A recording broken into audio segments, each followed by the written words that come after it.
जय माता दी।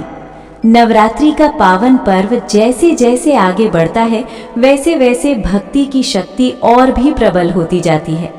आज हम नवरात्रि के 5वें दिन की उस दिव्य कथा को सुनेंगे जो हमें माँ के वात्सल्य, शक्ति और त्याग का अद्भुत संदेश देती है। ये कथा है माँ स्कंद माता की। बहुत समय पहले की बात है जब इस सृष्टि में अधर्म और अन्याय अपनी चरम सीमा पर पहुंच गया था। चारों ओर राक्षसों का आतंक छाया हुआ था। उन्हीं राक्षसों में सबसे शक्तिशाली था तारकासुर। तारकासुर ने कठोर तपस्या करके भगवान ब्रह्मा को प्रसन्न किया और उनसे एक ऐसा वरदान मांग लिया जिसने उसे लगभग अजेय बना दिया। उसने कहा, हे प्रभु, मेरा वध केवल भगवान शिव के पुत्र के हाथों ही हो सके। ब्रह्मा जी ने वरदान दे दिया, लेकिन समस्या ये थी कि उस समय भगवान शिव गहन तपस्या में लीन थे और विवाह से बिल्कुल दूर थे, इसलिए उनका कोई पुत्र होना असंभव सा लग रहा था। तारकासुर का अत्याचार दिन ब दिन बढ़ता गया। वो देवताओं, ऋषियों और निर्दोष प्राणियों को सताने लगा। सभी देवता भयभीत होकर एकत्र हुए और समाधान खोजने लगे। तब उन्हें याद आया कि केवल एक ही उपाय है, भगवान शिव का विवाह और उनके पुत्र का जन्म। सभी देवता मिलकर माता पार्वती के पास पहुंचे और उनसे प्रार्थना की।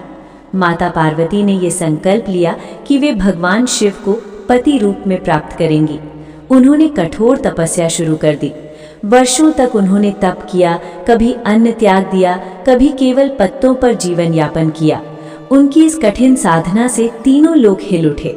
अंततः भगवान शिव उनकी भक्ति और प्रेम से प्रसन्न हुए और उन्होंने माता पार्वती को अपनी अर्धांगिनी के रूप में स्वीकार किया। समय बीतने के साथ माता पार्वती ने एक तेजस्वी पुत्र को जन्म दिया, जिसका नाम रखा गया स्कंद, जिन्हें हम कार्तिकेय के नाम से भी जानते हैं। ये बालक साधारण नहीं था। उसके तेज से चारों दिशाएं प्रकाशित हो उठी। देवताओं ने समझ लिया कि यही वो दिव्य शक्ति है जो तारकासुर का अंत करेगी। जब माता पार्वती अपने पुत्र स्कंद को अपनी गोद में लेकर बैठती थीं, तो उनका ये रूप अत्यंत दिव्य और करुणामयी हो जाता था। इसी रूप में वे माँ स्कंद माता के नाम से पूजी जाती हैं।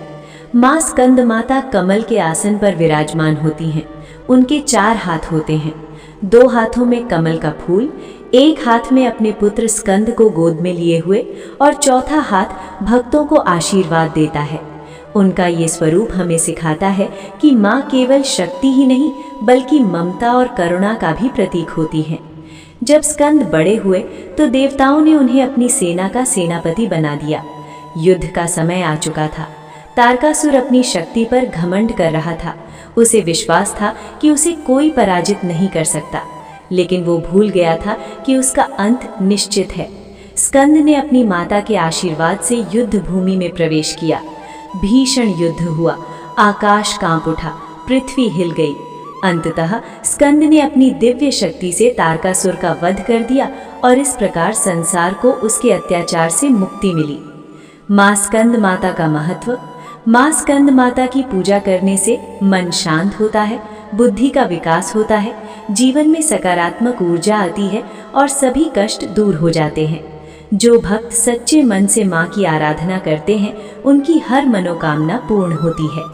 तो आइए नवरात्रि के इस पावन 5वें दिन पर हम सभी माँ स्कंद माता के चरणों में अपनी श्रद्धा अर्पित करें और उनसे प्रार्थना करें कि वे हमारे जीवन को सुख, शांति और समृद्धि से भर दें। जय माता दी। माँ स्कंद माता आप सभी पर अपनी कृपा बनाए रखें।